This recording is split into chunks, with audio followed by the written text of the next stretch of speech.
Foreign policy Bharat की discuss कर रही है, कोई इकोनॉमिक पॉलिसीज, आर्थिक पॉलिसीज के ऊपर डिस्कशन चल रही है, एग्रीकल्चर पॉलिसी के ऊपर डिस्कशन कर रही है। मेरा मानना है कि बिल्कुल कांग्रेस आज एक मेन अपोजिशन पार्टी है और हमारा ये फर्ज भी बनता है कि हम इन विषयों के ऊपर हमारी एक राय हो। परंतु उससे भी ज्यादा, जैसे कहते हैं कि घर को सजाने का तस्वुर तो है बहुत, घर को सजाने का तस्वुर तो है बहुत, पहले यह तो तय हो कि घर को बचाएं कैसे। पहले ये तो हम आपस में बैठ के नाता डिस्कस कर लें। मैं अपने आप की आज भी आदत नहीं जाती, मैं आप नेताओं से, कांग्रेस जन से बात कर रहा हूं कि आप ये तो तय करेंगे कांग्रेस को बचाओगे कैसे, क्योंकि अगर बचाने की नीयत होती है और ये एक मात्र औपचारिकता ना होके चिंता, यहां पे ये चिंता का शिविर होना चाहिए था, ना कि चिंतन का। चिंता तो दिखाई नहीं दी। अगर चिंता होती वास्तविक में तो वहां पे एक कमेटी, उन 6 कमेटियों के साथ कमेटी एक यूपी के ऊपर भी बनती कि उत्तर प्रदेश के अंदर कांग्रेस की ऐसी दुर्दशा क्यों हुई। 403 सीटों में से करीबन 390 सीट्स के ऊपर कांग्रेस के जो प्रत्याशी थे उनको मात्र 2000 वोट भी नहीं आ पाए। आप सब समझते हैं कि पंचायत के मेंबर का जो कैंडिडेट होता है वो भी 2-4 हजार वोट ले जाता है। एक कांग्रेस का एमएलए उत्तर प्रदेश, जो कि दिल है हिंदुस्तान का, वहां पे कांग्रेस के नेताओं की ये दुर्दशा होनी, नेताओं की नहीं, मैं समझता हूं ये शीर्ष नेतृत्व की और पार्टी की दुर्दशा है। उसके ऊपर कोई कमेटी बनी, क्या उस पर कोई विचार करेगा? कल कोई अजय जी, जो लालू जी हमारे, अजय लालू जी हमारे प्रधान है, क्या वो बात करेंगे, साझा करेंगे क्या कारण रहे, क्या कमियां, उनको सुधारने का प्रयास किया जाएगा। इसी तरह चाहे गोवा है, चाहे मणिपुर है, क्यों आज क्या हालात, इस किस्म के बाद चर्चा तो ये होनी चाहिए थी कि पूरा north east, all the 7 sister states जो हैं, हम सारी हाथ से खोए बैठे हैं, क्या कारण हुआ। गोवा में तो बड़ी भारी एंटी इनकम्बेंसी थी सरकार की, चर्चा ये भी थी कि सरकार बनने के चांसेस है, परंतु हम कहीं भी नहीं ठहर पाए। और उत्तराखंड की बात कीजिए, और उत्तराखंड की तो मैं स्पेशली बात करना चाहूंगा कि 2 सूबे प्रांत ऐसे थे जिनकी बातचीत हो रही थी कि उत्तराखंड और पंजाब के अंदर कांग्रेस बहुत ही अच्छा प्रदर्शन करेगी और दोनों में सरकार कांग्रेस की बनेगी। फिर क्या हुआ? क्या कोई वहां बता पाएगा कि उत्तराखंड के जो मुख्यमंत्री के प्रत्याशी थे हमारे हरीश रावत जी, उनका एक पांव पंजाब में था, एक पांव उनका देहरादून में था इलेक्शन दिन तक। क्या वो सोच लेके आए थे? क्या सोच के साथ हरीश रावत जी को पंजाब का प्रभारी बना के भेजा गया? क्या उनकी मंशा सिर्फ इतनी थी कि हम तो डूबे हैं सनम, तुमको भी ले डूबेंगे? खुद तो उनकी जो दुर्दशा हुई, और मैं इसमें कहने में संकोच नहीं करूंगा, मैं पहले भी कह चुका हूं और आज फिर कह रहा हूं, अगर हरीश रावत जी आ रहे हैं तो I call it divine justice, he deserved it. जो कांग्रेस पार्टी की दुर्दशा हुई है उसमें बहुत बड़ा रोल जो है एकमात्र इन व्यक्ति का है। सारा दायित्व तो इनके कंधों पे मैं नहीं डालूंगा, हमारी भी कमियां रही वहां पे, पर इनका बहुत बड़ा रोल था। ये एक कड़ी थे यहां से लोगों पर बात करने के लिए। और उससे भी ज्यादा जरूरी, जब उत्तराखंड की बात करते हैं तो पंजाब की बात कैसे ना करेंगे। मैं पंजाब की बात के ऊपर कुछ समय लूंगा। मैं आपसे धैर्य की अपेक्षा करता हूं कि कृपया थोड़ा धैर्य रखें, क्योंकि पंजाब का मुद्दा सिर्फ वहां पे सरकार बनने ना बनने तक सीमित नहीं है, बहुत ही एक आधारभूत मुद्दा है जो पंजाब से जुड़ा हुआ है। पंजाब में जो घटनाएं वापरी हैं और जिस वजह से वहां पे पार्टी की जो दुर्गत हुई है पंजाब में, उसकी समस्याएं जो हैं उनके दूरगामी और आधारभूत उसका प्रभाव पड़ेगा। एक बात मैं मानता हूं कि देश जो है, भारतवर्ष जो है, एक सेकुलर देश है, और उस भारतवर्ष के अंदर अगर सबसे कोई सेकुलर प्रांत है तो मुझे इस बात का गर्व है कि वो पंजाब है। और पंजाब ने बार बार ये दर्शाया है, यहां तक कि 25,000 पंजाबियों ने कुर्बानी दे के भी, आतंकवाद के उन काले दिनों में 25,000 पंजाबियों की कुर्बानियां हुई, परंतु वहां आपसी भाईचारे और सेकुलरिज्म के ऊपर आंच भी नहीं आई। परंतु आज एक छोटी सोच का व्यक्ति, छोटी सोच का सो कॉल्ड लीडर, छोटी सोच का एक छोटा नेता जो बड़े पदों पे आसीन है, उसकी जुबान ने वो करने का प्रयास किया जो आतंकवाद के काले दिनों के अंदर AK-47 की गोलियां भी नहीं कर पाई। ये तो पंजाबियों को मैं दाद देता हूं कि उन्होंने फिर से मौका संभाला। और आप देखिए, जीता जागता सबूत देखिए, अगर किसी को इस बात के परिणाम की इसको प्रूफ की जरूरत है तो वो देखिए कि इस इलेक्शंस के अंदर जिसके नतीजे 10 मार्च को भी आए हैं, अगर धर्म की बात करें, सिखों ने, जो सिखों की पंथक पार्टी अकाली दल, उसको वोट नहीं डाला। हिंदुओं ने बीजेपी को वोट नहीं डाला और एससी भाईचारे ने, हमारे दलित भाइयों ने कांग्रेस को वोट नहीं डाला। पंजाबियों ने एक सिख के तौर पे, एक हिंदू के तौर पे, एक दलित के तौर पे, क्रिश्चियन या मुस्लिम के तौर पे नहीं, उन्होंने पंजाबी के तौर पे वोट डाला और इस सारे आडंबर को ढा के उन्होंने एक आस और उम्मीद को वोट डाला, एक रंगले पंजाब की आस, एक बेहतर फ्यूचर, बेहतर भविष्य की आस में उन्होंने वोट डाला। वो आस कितने हद तक पूरी होती है तो समय बताएगा, परंतु पंजाबियों को ये दाद देनी होगी कि उन्होंने ये काली नजर जो हमारे कांग्रेसी नेता जो लगा रहे थे, जो हिंदू, सिख या दूसरे भाईचारों के अंदर जहर का बीज जिन्होंने बोया, मैं तो आज इस माध्यम से खासतौर पे कांग्रेस अध्यक्षा सोनिया जी से निवेदन करूंगा, मेरी हाथ जोड़ के करबद्ध प्रार्थना है, सोनिया जी, राजनीति सारे देश में कर लीजिएगा, परंतु पंजाब को बख्शिए। पंजाब ने बहुत काले दिन देखे। पंजाब में अगर पंजाब को परसेंटेज के प्रिज्म से नहीं देख सकते आप, पंजाब को 33% अमुक कौम है, 40% अमुक कौम है, बाकी बचते नॉन सिख हैं या किस खाते में डाल रहे हैं, कृपया करके बख्शिए पंजाब को। पंजाब एक है। ये जो बात जिन लोगों ने, आपके जो नेता, आपकी सलाहकार है, मैं नाम भी लूंगा क्योंकि आज वो उन्हीं के चलते सारा बखेड़ा खड़ा हुआ है कि आज मेरे को इस चैनल पे के माध्यम से आपसे बात करने की जरूरत पड़ रही है। अंबिका सोनी जी के एक जबान ने, मैं समझता हूं, ना सिर्फ कांग्रेस को, तो कांग्रेस का तो बंटा उन्होंने बेड़ा डुबाया, परंतु उन्होंने पंजाब के माथे पे कलंक लगाया, सिखों के माथे पे कलंक लगाया, सिक्खी के माथे पे कलंक लगाया। उन्होंने हिंदुओं को बदनाम किया, हिंदुओं को निरादर किया। क्या ऐसे नेता का कांग्रेस में बने रहने का कोई हक है, कोई औचित्य है? अगर औचित्य है तो मैं आपसे निवेदन करूंगा कि आज के समागम के अंदर जब उदयपुर में वो बैठी हैं और आपके साथ मंच पे बराबर बैठी हैं, तो उनसे निवेदन करें कि उठ के वो बताएं कि Punjab, what is Sikhism, Sikhism है क्या जिसको उन्होंने इतना बड़ा दोष लगा दिया। This is nothing. उनका ये बयान कि पंजाब के अंदर अगर हिंदू मुख्यमंत्री बनता है तो पंजाब में आग लग जाएगी, इसका मायना ये हुआ कि जो सारे सिख हैं, सारे पंजाबी भाईचारा है, वो हिंदुओं के खिलाफ डांगे लेके घूम रहा है। हिंदू सिख भाईचारे के अंदर दरार डालने की ये जो कोशिश, खुदा आपकी सलाहकारा अंबिका सोनी जी और उनके जो कुछ चंद चेले जो हैं, जो पंजाब के अंदर बैठे थे जिस समय ये फैसला हो रहा था, 4-5 जो यहां थे और वो 4-5 मोस्टली आज वहां आए हुए हैं आपके पास वक्ता के तौर पे, उनको मेलनकाब करना जरूरी है। उन्होंने कहा था कि अगर हिंदू बन गया पंजाब में मुख्यमंत्री तो पंजाब में आग लग जाएगी। Is this some pre planned way of vilification of Sikhs? Are you trying to vilify a whole community? कि वो इतने इनटॉलरेंट है, उनके अंदर ये सहनशीलता ही नहीं है कि किसी और को बनता देख सके। और इनकी अंबिका जी की बात में अगर कहीं सच्चाई होती तो मैं समझता हूं कि अकाल तख्त के जत्थेदार साहब ने जिस दिन इनका बयान आया उसी दिन उन्होंने कहा, अकाल तख्त साहब का वो बयान मैं समझता हूं स्वर्णिम अक्षरों में दिखा जाने वाला है कि पंजाब के अंदर हिंदू सिख होना कोई मायने नहीं रखता। सोनिया जी, मैं आपसे निवेदन करना चाहूंगा, अकाल तख्त कोई छोटा मोटा जगह नहीं है, is a temporal seat of Sikhism.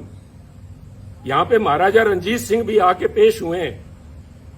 अगर उनके हेड ग्रंथी ये बात कहते हैं, वहां के जत्थेदार साहब कहते हैं, तो ये क्या ज्यादा सिखों के बारे में या पंजाब के बारे में जानते हैं? एक ऐसा लीडर, एक तरफ हम इल्जाम लगाते हैं आम आदमी पार्टी के ऊपर कि वो पंजाब का भला नहीं कर पाएंगे क्योंकि उनकी लीडरशिप दिल्ली से चलाती है, जिनको दिल्ली के बारे में ज्ञान नहीं। मुझे आम आदमी पार्टी का तो पूरा पता नहीं, परंतु सोनिया जी, पंजाब कांग्रेस का बेड़ा गर्क दिल्ली में बैठे उन नेताओं ने किया है जिनको पंजाब का, पंजाबियत का, सिक्खी का बिल्कुल पता नहीं। सरबत दा भला, गुरु महाराज का मूल मंत्र। I am not a Sikh scholar, परंतु मैं अपने आप पे गर्व है कि मैं पंजाबी हूं। मुझे इस बात का मान है कि गुरु महाराज ने जो मूल मंत्र दिया था वो था, मानस की जात सब एको पहचान में, सरबत दा भला, यूनिवर्सल ब्रदरहुड। कौन सी लैंग्वेज समझाऊं मैं इनको, अंबिका जी को? कौन सी लैंग्वेज में ये बता पाएंगे, जवाब दे पाएंगे? और इनके जो पिछलगू वहां पे बैठे हैं उनसे मैं निवेदन करूंगा कि वो खड़े होकर वहां पे मंच पे बताएं कि किस वजह से पंजाब को बदनाम किया, पंजाबियों को बदनाम किया गया। और ये सोनिया जी, मैं बार बार इस बात पे जोर दे रहा हूं क्योंकि ये हमारी विचारधारा से जुड़ा हुआ मुद्दा है।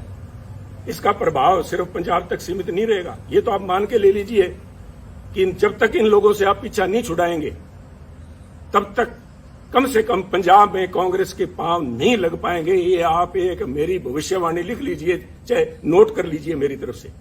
परंतु ये मसला पंजाब तक सीमित नहीं रहेगा।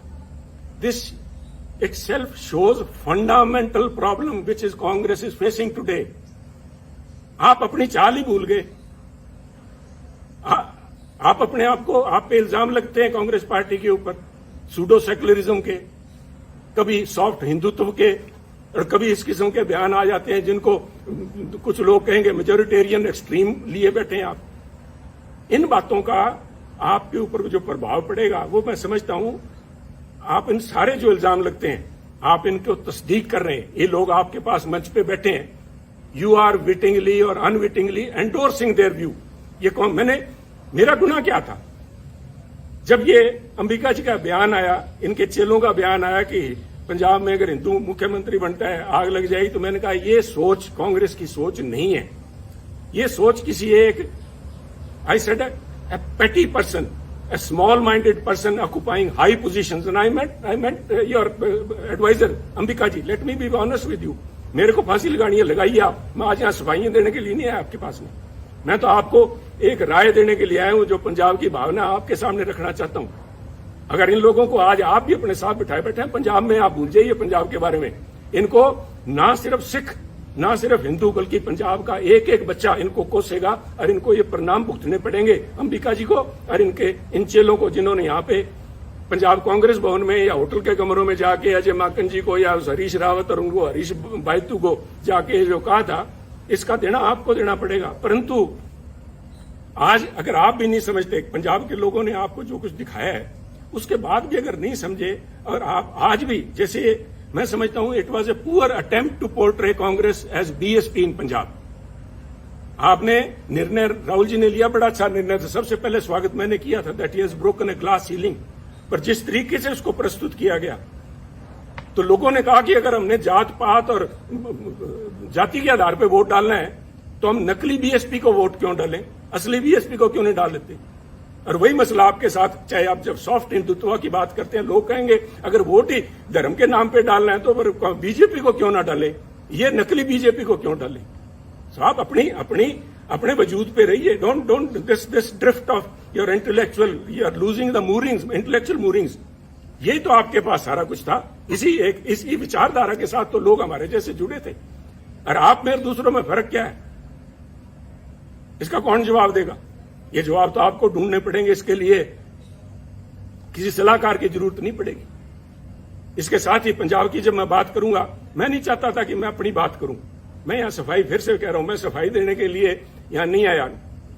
मैं अपने एक एक शब्द के ऊपर आज कायम हूं। मैंने जब आपको कहा था कि ये जो दिल्ली के अंदर आपके पास लोग बैठे हैं, आपको आंखें दिखा के और बाहर जाके कहते हैं समझौता हमसे करने का प्रयास करिए कांग्रेस अध्यक्षा, उन्होंने ना सिर्फ आपकी पद की गरिमा को ठेस लगाई बल्कि कांग्रेस की सोच को भी ठेस लगाई। मैं आज भी उस बात पे पहरा देता हूं। परंतु मैं इसलिए कह रहा हूं कि मुद्दा मुझे नोटिस दिया गया, सो कॉल्ड नोटिस, वो तो हमको कहें काफिर, ये अल्लाह की मर्जी है। कमाल होगी साहब। मैं तो आपसे ये पूछना चाहता हूं, सोनिया जी शायद आपको मालूम नहीं था, मैं देखिए इतनी बड़ी संस्था है, आपके पास कितने ही पूर्व या एक्टिंग कांग्रेस प्रधान सूबों के रहे होंगे, शायद आपको नहीं पता था कि सुनील के पास कोई भी पद नहीं है। जब आपने सुनील के खिलाफ एक फरमान जारी किया कि सुनील को पार्टी के सभी पदों से निलंबित किया जाता है, मेरे पास पद था कौन सा साहब? मेरे पास तो एक विचारधारा है, वो आज भी मेरे पास है। मैं अपनी बात पे आज भी खड़ा हूं। आप कहीं बदल गए होंगे, आपकी सोच बदल गई होगी। सुनील तो जाखड़ तो जहां खड़ा था वहीं खड़ा। ये हमारी कमजोरी है, यही हमारी स्ट्रेंथ है। हम तो जहां हैं वहीं खड़े हैं। परंतु जिन्होंने, वो कहते हैं कि आपने संबंध विच्छेद नहीं किया सुनील जाखड़ से, आपने दिल तोड़ा है। दिल भी तोड़ा तो तूने सलीके से न तोड़ा, बेवफाई के भी कुछ आदाब होते हैं। नोटिस दे रहे हो सुनील जाखड़ को, 50 साल 3 पीढ़ियों का संबंध है, मुझसे बात करने में किसी को शर्म आ रही थी? ये मैं सारे जवाब आपको दे सकता था, परंतु मैं आज जवाब देने के लिए नहीं आया। मैं जो बात देने का आपसे कहने के लिए आया हूं, क्या कहूं मैं, मजाक कहूं या इसके ऊपर तरस आता है मुझसे आपने मुझे नोटिस दिलाया, कि ऐसे व्यक्ति से नोटिस दिलाया, और इस बात के लिए नोटिस दिलाया कि मैंने आपकी सलाहकारा के खिलाफ अपशब्द बोले हैं। चलो, मैंने तो आपकी सलाहकारा अंबिका जी के खिलाफ जो कुछ बोला ना बोला, पर नोटिस इससे दिलाया आपने। तारिक अनवर जी एक बड़े सुलझे हुए परिपक्व नेता हैं, उनका तो आपको ध्यान होगा कि वो 1999 में, आज से करीबन 20 साल से ज्यादा पहले, कांग्रेस छोड़ के चले गए थे। आपको ये भी पता होगा कि वो क्यों छोड़ के गए थे। वो ये कह के छोड़ के गए थे कि सोनिया गांधी एक विदेशी महिला हैं, और विदेशी महिला अगर इंडियन नेशनल कांग्रेस की अध्यक्षा बनती हैं तो मैं उसे कदापि सहन नहीं कर सकता। और यही तारिक अनवर साहब, संगवा साहब और पवार साहब के जाके इन्होंने सरकार, अपनी पार्टी बनाई थी। आप भूल गए क्या? कोई आपको बताने वाली, ये सलाहकार आपकी बताने वाली थी नहीं क्या? और ये क्या बताएंगी साहब? वो कहते नहीं, यहां तो हर शाख पे उल्लू बैठा है। इन श्रीमती जी की, अंबिका सोनी जी की बताऊं मैं आपको, आप उनसे, हमें जिसके ऊपर मैंने इल्जाम लगाए, मैं आपके माध्यम से, सोनिया जी, मैं आपको, क्योंकि आप बड़े हैं, आप अध्यक्ष हैं, आपके माध्यम से एक स्पीकर के तौर पे मैं आपके माध्यम से कांग्रेस जनों से बात कर रहा हूं कि जिस व्यक्ति पे मैंने आरोप लगाए हो, क्या वो मेरे खिलाफ अनुशासन कमेटी में बैठ सकती है जज बन के? कहते वही कातिल, वही शाहिद और वही मुंसिफ ठहरे। वही कातिल, वही शाहिद और वही मुंसिफ ठहरे। ऐ खुदा, मैं अपने कत्ल का दावा करूं किस पे? मैं किसको जाके कहूं ये बात? ये मेरे पे फैसला करेगी। 1977 में कहां थी जब इमरजेंसी के बाद सोनिया जी परछाया छोड़ गया था कांग्रेसियों का? जो लोग थे, इन किस्म के जो वक्ती लोग थे, these are fair weather friends, they are fair weather warriors.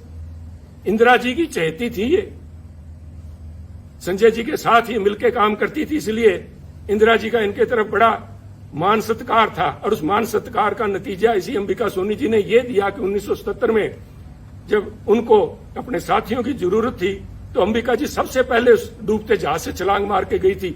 जहाज से डूबने वालों को क्या कहते हैं, मैं नहीं इस चक्कर में पड़ूंगा। और ना सिर्फ छलांग लगा के गई, ना सिर्फ उन्होंने यहां से कांग्रेस, उससे चंडीगढ़ से इलेक्शन लड़ा जगन्नाथ कौशल जी के खिलाफ, कांग्रेस के प्रत्याशी के खिलाफ। इन्होंने मेरठ में जाके 84 में, फिर महसीना कुदवई जी बैठी होंगी, मैंने देखा नहीं कल प्रोग्राम में उनको। मैं अल्लाह ताला से यही दुआ करता हूं कि उनकी सेहत कायम रहे, वो यहां हो। उनसे पूछिएगा कि इन अंबिका सोनी जी ने इंदिरा जी के खिलाफ क्या क्या अभद्र भाषा इस्तेमाल की थी। आप बड़े दिल के नेता हैं राहुल जी, और आप भूल जाएंगे सोनिया जी, हम नहीं भूलते। हम तो गांठ बांध के बैठे हैं, और ऐसे लोगों को बेनकाब करना पड़ेगा।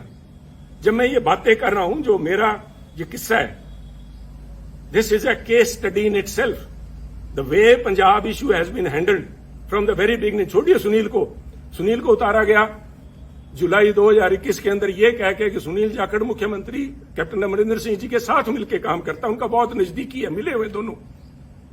नए कांग्रेस प्रधान को बनाया गया, और उसके बाद जुलाई 21 को नए कांग्रेस के प्रधान नवजोत सिंह सिद्धू जी बनते हैं। और उसके बाद 6 महीने तक सारी एआईसीसी, सारी कांग्रेस इसी बात को लगी रही कि पहले मुख्यमंत्री कैप्टन अमरिंदर सिंह जी, उसके बाद में चरणजीत चन्नी, इन दोनों को आपस में कैसे इकट्ठा बिठाया जाए, कैसे पीसीसी प्रधान और मुख्यमंत्री मिलकर काम करें। What was it? क्या था ये? क्या आप इसी एक बात पे, किसी एक बात पे खड़े हैं क्या? कोई स्टैंड है पार्टी का?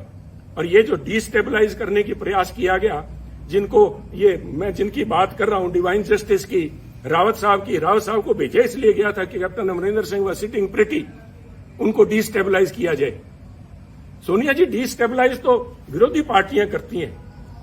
आप तो you are the parent party, Congress high command वहां पे बैठी। आप पंजाब में क्या डिस्टेबलाइज करवाना चाहती थी? Control destabilisation. और इसका रेमिफिकेशन देखिए। आज नोटिस आया कुछ दिन पहले, मेरे को नोटिस देने के बाद में एक नोटिस नवजोत सिंह सिद्धू जी को भी दिया गया। मेरे बहुत से डिफरेंसेज हैं नवजोत सिंह सिद्धू जी से, परंतु मैं इन प्रिंसिपल बात करना चाहता हूं, क्योंकि ये बातें आज के इस चिंतन शिविर में होनी चाहिए कि उनको किस बात के लिए नोटिस दिया गया कि वो अपनी सरकार के खिलाफ बोलते थे, वो कैप्टन अमरिंदर सिंह जी के खिलाफ बोलते थे, उन्होंने चरणजीत चन्नी के खिलाफ बोला, उनको नोटिस दिया गया। तो सब मेरा एक सवाल है, और मैं माननीय मैं बड़ा उनका रिस्पेक्ट करता हूं, अशोक गहलोत जी का।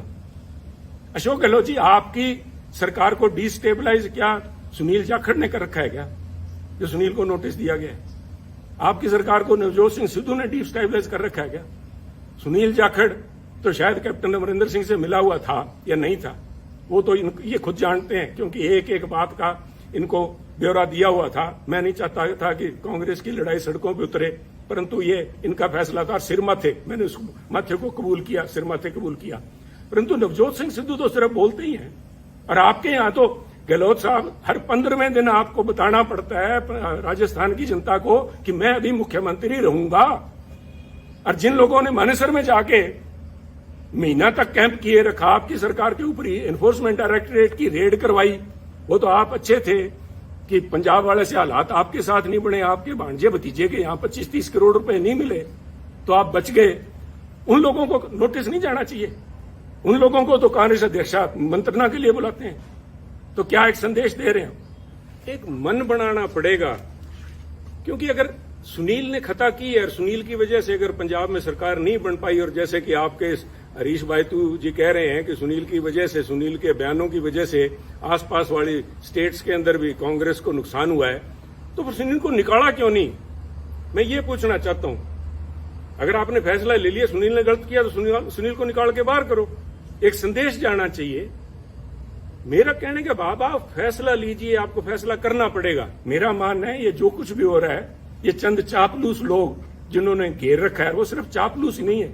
मैं मर्यादा से बाहर नहीं जाना चाहता, परंतु पहले इल्जाम लगा करते थे कि कांग्रेस के अंदर, कांग्रेस के हर समय हर सरकार के अंदर एक कोटरी होती है, जिसे किचन कैबिनेट कह लो या कोई उनकी कोटरी, उनको विश्वास पात्र हैं जो अपनी नजदीकियों का फायदा उठाते हैं। परंतु मैं कांग्रेस साथियों को बताना चाहता हूं over a period of time, क्योंकि मैंने जो 20 साल के मेरे एक्टिव पॉलिटिक्स में देखा है, ये जो कोटरी थी, ये जो ग्रुप थे, ये गिरोह का रूप धारण कर चुके हैं। और मैं बड़ी गंभीरता से और बड़ी जिम्मेवारी से कह रहा हूं, गिरोह का शब्द मैंने इस्तेमाल किया है। ये जो बना के भेजे जाते हैं यहाँ पे, हमारे इंचार्जेस बना के भेजे जाते हैं, इतिहास गवाह है पंजाब का, मैं राजस्थान का या हरियाणा का तो बोल नहीं सकता, मैं पंजाब की बात करूंगा। जनार्दन द्विवेदी जी शायद आए हुए हैं। जनार्दन द्विवेदी से पहले या बाद में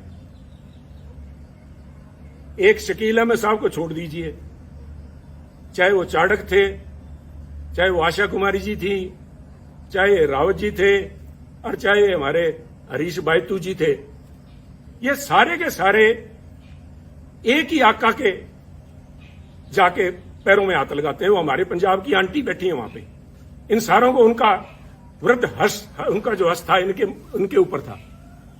और इन लोगों ने इल्जाम बहुत लगे हैं। मैं डिम्पा जी को मैंने कल बैठे देखा, आपके बगल में बैठे थे सोनिया जी, पिछली रो में आपके, उन्होंने एक बयान दिया, उन्होंने पूरे बाड़मेर के माथे पे कलंक लगाया। मैं समझता हूं उनको बाड़मेर का नाम नहीं लेना चाहिए था, उनको व्यक्ति विशेष का कहना चाहिए था। परंतु मुझे पता है कि वो नहीं बोलेंगे, ना ही उनके खिलाफ कार्रवाई होगी, क्योंकि मैं, देखिए, यहां बैठ के राय देनी बहुत आसान है। मैं समझता हूं कि पार्टी को चलाने के लिए बहुत सी आपकी मजबूरियां होती हैं, मजबूरियां हैं भी, चलाने के लिए बहुत अकोमोडेट भी करना पड़ता है। अकोमोडेट कीजिए। मैं नहीं कह रहा कि आप जसवीर सिंह डिम्पा जी की, जिन्होंने कहा था कि बाड़मेर का ठग्गा था या बाड़मेर का डाकू कहा था, मुझे याद नहीं, उन पे एक्शन ना लीजिए। मैं नहीं चाहता कि आपकी संख्या, एमपीज की संख्या घटे, परंतु मैं इतना जरूर चाहूंगा कि एक कमेटी तो बनाई जाए कि क्या हुआ। These so called incharges, AICC incharge of Punjab Congress have not been less than, वो अमेरिकन एक फ्रेज बनी हुई, कारपेट बैगर्स। वो बेसिकली ग्लोरीफाइड ठग थे, जिन्होंने अमेरिका में जाके, जो उन दिनों में सिविल वॉर के बाद लूट खसोट जो हुई है, इस किस्म का यहां पंजाब के अंदर माहौल रहा है। इन लोगों को नोटिस ना दे कि आप नोटिस सुनील जाखड़ को दे रहे हो। कोई इल्जाम तो बताओ सुनील जाखड़ को। सुनील जाखड़ ने तो वो कहते हैं ना, हमारे बागड़ी में कहावत है कि सुनील जाखड़ ने तो आंख में सुरमा डालने का प्रयास किया था, और आपके लोगों ने जाके वहां पे आपको बताया सुनील जाखड़ कांग्रेस की आंख फोड़ रहा है। तो ये निर्णय तो आपको लेने पड़ेंगे। सोनिया जी, मेरे से, राहुल जी से मेरा ये निवेदन है कि हो सकता है आने वाले उत्तराधिकारी वही होंगे, और वो चाहे मेरी किसी से बने ना बने, मुझे लोग गलत कहेंगे, कांग्रेस पार्टी आपके, राहुल जी और आपके नाम के गांधी परिवार के बिना नहीं चल पाएगी। 60 बन जाएंगी, 60 नहीं तो कम से कम हर एक सूबे में एक अपनी अलग कांग्रेस होगी। आपका होना जरूरी है, आप लोगों का इस पार्टी का एक सशक्त अपोजिशन के लिए होना जरूरी है, परंतु ये तब तक ही जरूरी है कि आप अपने अच्छे बुरे को पहचाने। ये प्रशांत किशोर जी नहीं बता पाएंगे आपको, कोई आप वो सुनील कानूनगोलो है उसको वो नहीं बता पाएगा। This is a responsibility of the boss himself. अगर आप लीडर हैं तो आपकी परख होनी चाहिए। आप छोड़िए, आप शायद, I have always claimed that Rahul Gandhi ji एक बहुत ही बढ़िया इंसान है। आई स्टिल बिलीव इट, चाहे आज मेरे फर्क है, चाहे जो भी है, जो आवाज उठनी चाहिए थी, सच के साथ में खड़ी होनी चाहिए, नहीं उनकी मजबूरियां होंगी, परंतु is a very fine man, is a very upright. और मैं अगर कांग्रेस के अंदर इतने साल निभ गया तो उसका बहुत बड़ा कारण राहुल गांधी जी, मैं आज भी मानता हूं। अगर वो और कोई छोटे दिल का व्यक्ति वहां बैठा था, उससे पहले ये तोड़ भी चढ़ा, उससे पहले भी वो लेना था। परंतु राहुल जी, आपको भी आजकल एयरक्राफ्ट के अंदर ये सुखोई और वहां पे लड़ाई चल रही है, उनके अंदर एवरी एयरक्राफ्ट, इवन टैंक्स के अंदर भी एक होता है IFF, called identification of friend और फो। दुश्मन और दोस्त की पहचान कराने के लिए उसके अंदर इंस्ट्रूमेंट लगा होता है जो फ्रीक्वेंसी आपस में एक्सचेंज करके पता करता है कि मैं जिस पे मिसाइल दाग रहा हूं वो कोई मेरा दोस्त तो नहीं है। आपने इन पिछलगुओं के कहने से मेरे पे नोटिस की मिसाइल दाग दी, मेरा क्या बिगाड़ देंगे आप? पर आपने अगर पार्टी चलानी है तो ये आपको फैसले लेने पड़ेंगे, ये कमान अपने हाथ में लेनी पड़ेगी। ऐसे चापलूस लोगों से, इन बेगैरत लोग हैं। मैंने वहां पे एक बड़ी नेता को गिड़गिड़ाते देखा है कि मेरे को टिकटों की उसमें कमेटी के अंदर रहने दिया जाए। राहुल जी ने मना कर दिया था, शी हैज वेस्टेड इंटरेस्ट। उसके बावजूद वो गिड़गिड़ा के, उनके लिए बहुत बड़ी बात है। परंतु इन चापलूस और बेगैरत लोगों के बीच में रह के मैं समझता हूं हमारी जो कांग्रेस की नेतृत्व है वो गैरतमंद लोगों से बात करना और उनके सलीके को भूल गए हैं। परंतु ये आपको मुबारक हो, ये चापलूस आपको मुबारक हो। एक आखिरी बात कहना चाहूंगा, फैसला लीजिए। फैसले आपने लिए हैं, अच्छे लिए हैं, बुरे लिए हैं, समय बताएगा, फैसले तो लिए हैं। और मेरे फैसले के अंदर जो बात मैं खास तौर पे आखिर में आपसे कहना चाहता हूं, Sunil Jakhar case, from notification to your recommendation of the disciplinary committee till the time you have finally asked Sunil to be removed from all positions, it shows what is basically ailing Congress party. आप भी फैसला नहीं ले पाए। ये क्या फैसला था? सुनील से पद ले लिए। क्या पद ले लिए? सुनील के पास कौन से पद थे जो आपने ले लिए?